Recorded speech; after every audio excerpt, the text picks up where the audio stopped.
आदित्याय च सोमाय मङ्गलाय बुधाय च गुरुशुक्रशनिभ्यश्च राहवे केतवे नमः।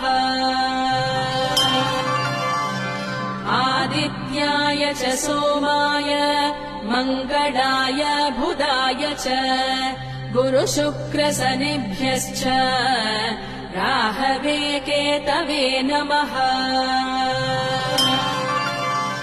आदित्याय च सोमाय मङ्गलाय बुधाय च गुरुशुक्रशनिभ्यश्च राहवे केतवे नमः।